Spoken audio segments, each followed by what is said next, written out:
At the end of the day, all of our collective work is focused on saving lives. So our next speaker, the keynote speaker, was a patient, was a brain tumor patient. She has survived brain tumor and brain cancer, but she's also a gifted singer.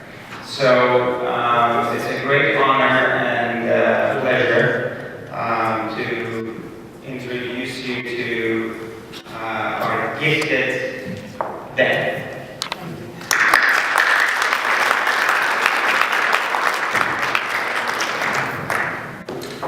Talk about a tough act to follow.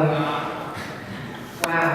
I'm so blown away by everything I've learned today and these incredibly distinguished recipients, scientists and visionaries, creative geniuses. All my life, I've been absolutely fascinated by creativity. And I was blessed with parents who just poured milk and honey on my head every time I'd hand my mom a stick with a ball of mud at the end of it, and she'd just go, "Oh, it's so beautiful." So, by the time I was 11, I started playing guitar and writing songs voraciously and fearlessly, because nobody ever told me that there was anything scary about creativity. And I was very fortunate and grateful that I had that start. Fast forward to my adulthood, I'm a successful songwriter. I've written some hits for artists from Faith Hill to Willie Nelson, and I've made records, and now I'm teaching young students in colleges like Berkeley School of Music, and I'm looking out on their faces, and they're all being inundated with academia and learning how to write songs, and they're looking at me to tell them how to write songs. I usually start by telling them that I'm going to not be able to teach them how to write a song, that the only thing I can hopefully teach them is how to be comfortable not knowing what they're doing, which is where all the great stuff happens. And creativity is definitely alive and well in this group of incredibly advanced thinkers. And I just want to talk briefly about the brain and creativity as it's impacted me. I find when I write a song, the beginning process is very subliminal. And I would imagine doing research is like that. You're going to the edge of what you know, and you're just hanging one foot over what you don't know yet. And that's really the exciting place to be as a person who's alive.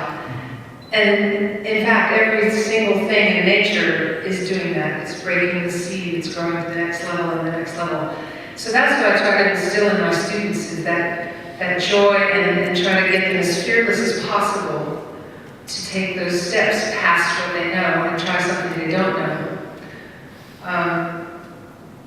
And I have various ways I trick them into doing that, but the beauty of it is that when you allow that creative spirit to flow through you, it organizes itself.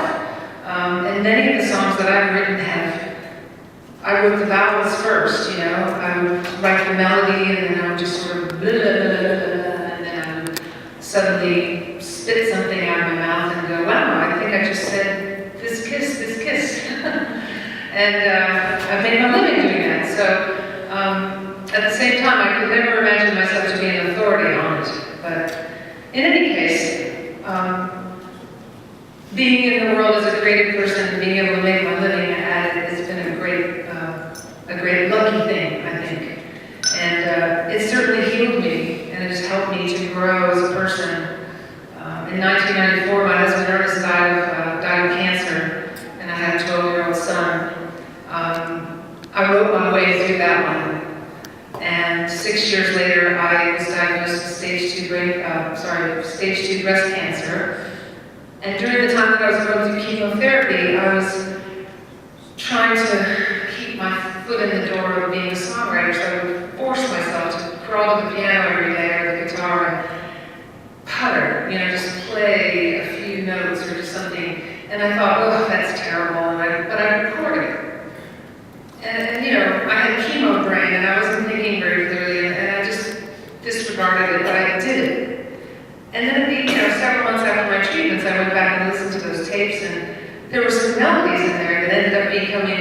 songs, and there was a lot of good stuff going on. And what was interesting is that my creative ability to write music was pretty much alive and well, even as my brain was a bit encumbered by the drugs I was taking.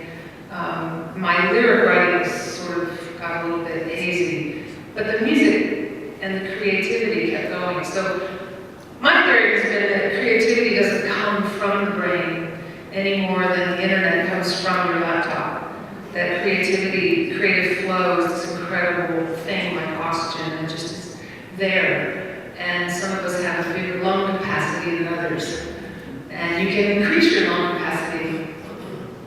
So anyway, I came through breast cancer and I thought, well, now I'm done. That's it. I've had all the excitement that I should have in my life. And things went along great for a few years. And then in 2009, while I was finishing a record, I was having trouble finishing songs. I had written the music, but I could not finish the lyrics, and I was really frustrated. Went on for months, and I, just by luck, ended up having this really weird drone in my inner ear. It turned out to be a virus, but I ended up going to the emergency room and having an MRI that showed that I had a brain tumor. And I remember sitting on the gurney in the hallway, the neurology department at Vanderbilt University. There's a lot of students in there all learning, so there was this whole clump of students coming. And I thought, oh boy, more students. They said, well, your ears are pretty good, but you have this brain tumor sort of pressing against your left frontal lobe. Have you had any trouble with words? And I went, are you kidding me? I mean, they finished these lyrics for months. And they said, well, that would do it. And I went, thank God. You know, they went, man, we did tell you just had a brain tumor, you know. So, but I was so relieved. And of course, my ego was thrilled that it wasn't my fault, you know. It's funny how the ego just goes, ta-da! And then, of course, I was completely terrified. Well, as it turned out, it actually wasn't brain cancer. It was a very fast-growing meningioma, which just took off, which is very unusual, evidently.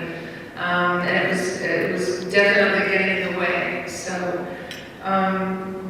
fortunately, I had a successful craniotomy thanks to Dr. Reed Thompson, who I believe some of you know very well. He was incredible. First of all, he was a fan of my songwriting, and at first I thought, oh, okay. And my husband was, now you're not going to play your music while you're doing surgery, because I really want to concentrate, you know? But it was delightful having him as my doctor, and he did a fantastic job. When I woke from my surgery, I felt like I was underwater.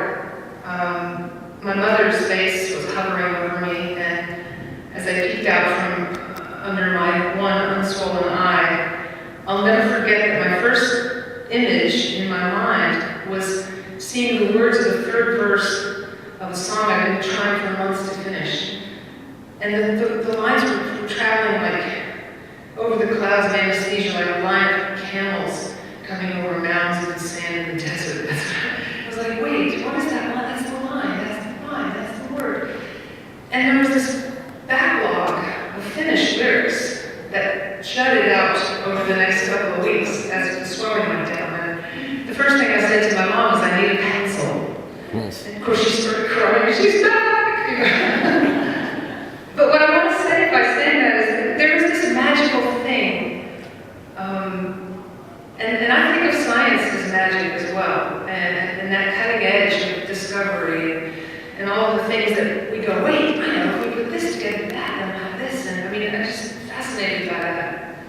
And I'm also fascinated by the power of music to shift the brain chemistry. And I've seen it over and over again. I mean, nobody ever says, I can't get this math problem out of my head. But everybody remembers supercalifragilisticexpialidocious. So I think in the world of education and music, it's so essential that we recognize the power of that. I'm sure some of you that work particularly in the brain and the way it affects music, I'm sure you can talk about it much more intelligently than I am. So I'm going to stop talking and actually just say me something.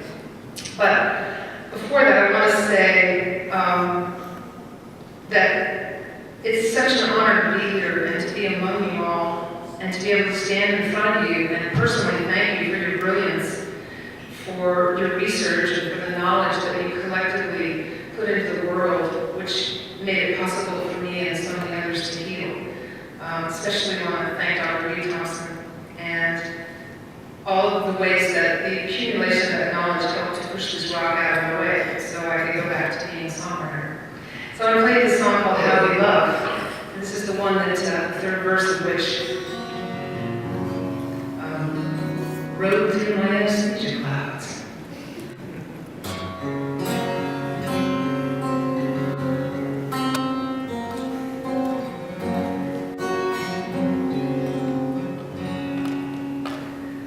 Life has taught me this, every day is new,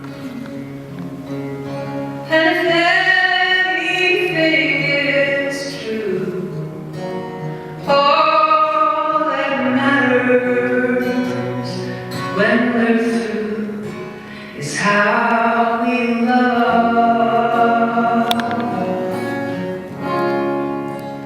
Faced with what we love, some dreams fall apart, but from the ashes new dreams start. All that matters to the heart is how